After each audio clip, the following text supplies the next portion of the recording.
A breakout from Brixton. How many hostages? The peace and quiet of suburbia shattered as 2 men are held on Cup final day, and the reception's not good. That's great, that's great.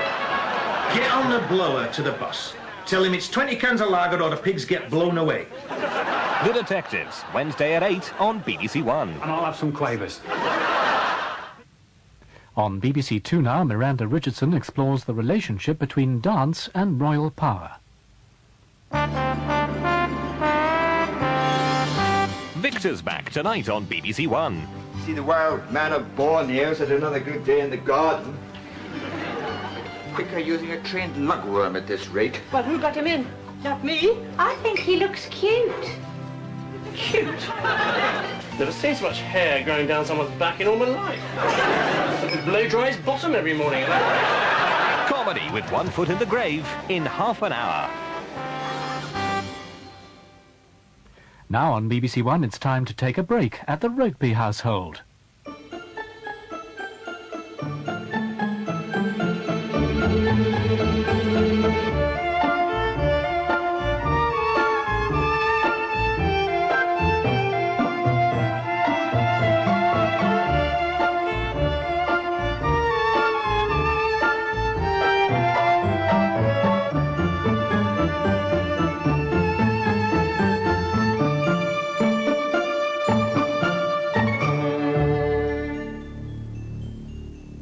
Hi, Louise. Yeah, it's me. Listen.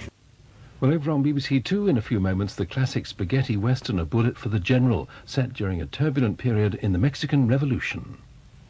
It's round one, and behind the numbers, some famous figures in sport are making a comeback. There's a cricketer hoping to make another great catch. There's a rugby player organising another line-out. And there's a commentator. Join them and a host of other sporting personalities for the new series of A Question of Sport, Tuesday at 8:30 on BBC One. And now on One, it's football action with Bob Wilson.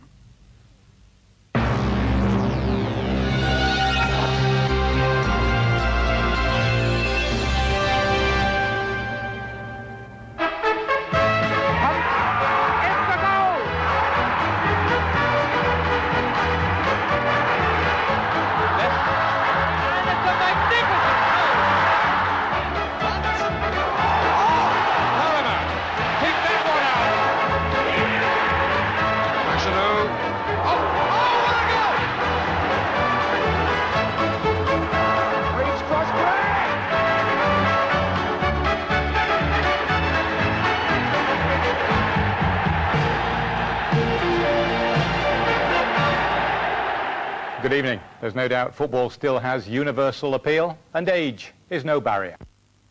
Highlights of Sunday evening's entertainment on BBC One. At 7:15, the return of the lad himself in a classic series of Hancock's Half Hour. You wish to become a blood donor? I certainly do. I've been thinking about this for a long time. Something for the benefit of the country as a whole. What should it be, I thought? Become a blood donor or join the Young Conservatives?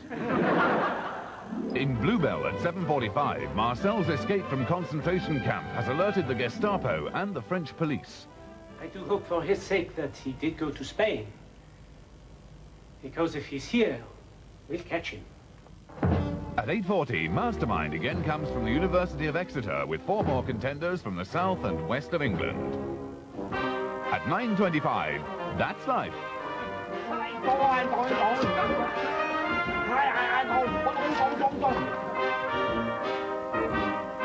Highlights of Sunday evening's entertainment on BBC One.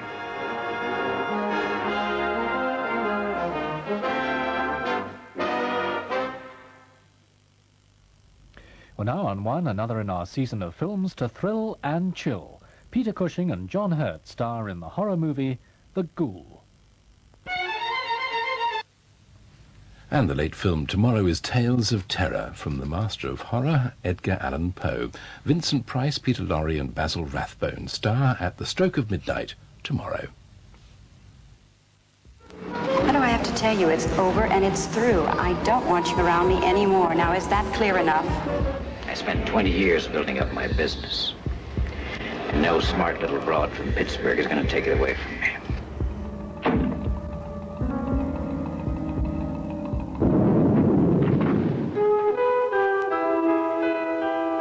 Colombo, Sunday, 3:30 on BBC One.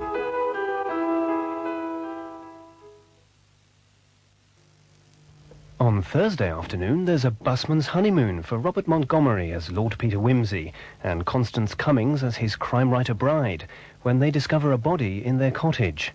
This comedy thriller is on Thursday at 2:15.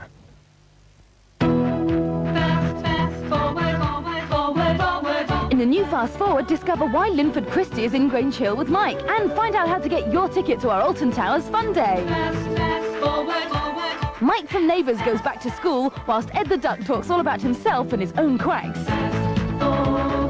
Bruno Brooks has top advice on how to be a DJ, and there's details of Jason Donovan's new British tour.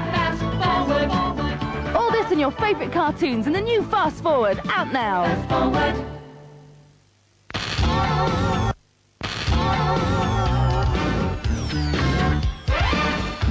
Scratch mix! Who did that? Whose fault that was? Jane's fault. Jane. She was the woman pressing the buttons and it went wrong.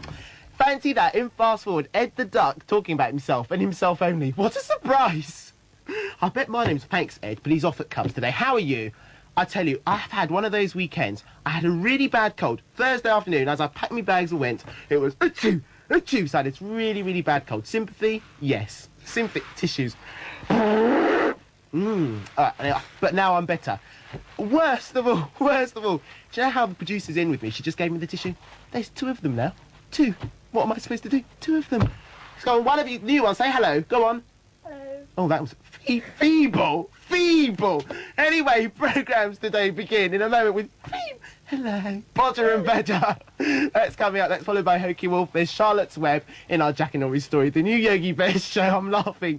The Really Wild show, news rounds in Grange Hill at 5:10. We've also got Heap and Wall from Dizzy Heights popping in to say hello. And that's the afternoon ahead, of course, here on Children's BBC. Do you want to introduce the programme?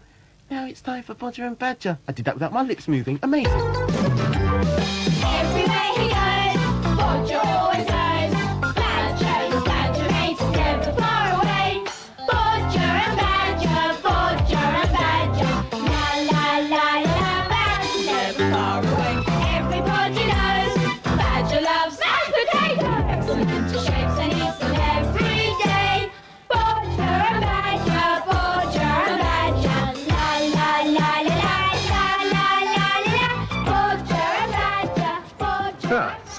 So far so good. Oh, hang on. Hello? Bo, darling. How good of you to call. Oh, the wonderful weekend in Monte. Notice, please. Somebody could be listening. Yeah. Fine, I look forward to it. Saturday, then. It's a date. Lovely. Charming girl, old Bo Derek. Bo Derek, just one of the guests on Wogan, tomorrow at 9:25. Newsnight on BBC Two now includes a look at the allegations linking Kerry Packer with crimes of drug trafficking and corruption. And that'll be followed at 11:45 by more championship darts from Redcar. Here on BBC One, in 2 minutes, the true story of an amazing gambling hoax in Las Vegas. Now, the news headlines from Linda Lewis. Good evening. The Soviet Foreign Minister Andrei Gromyko will be having a meeting with the American Secretary of State George Shultz tomorrow. He had 3.5 hours of discussions today with President Reagan. The Americans described the meeting as serious, businesslike and intense. It was the first meeting Mr. Reagan has had with a leading Soviet politician, and although nothing was decided, it's claimed to have cleared the air and advanced the cause of peace. There have been several developments today in the coal dispute. The Pit Deputies Union NACODS has voted overwhelmingly for a strike by a majority of 82%, but they haven't yet set a date for it, and there are to be more talks with the Coal Board next week. The NUM had less encouragement from a meeting of power workers, and 9 unions failed to agree on any joint action. A High Court judge ruled the miners' strike in Yorkshire and Derbyshire unlawful, but said he couldn't order a national ballot. And the Conciliation Service ACAS is planning a new round of talks with the union and the Coal Board, probably next week.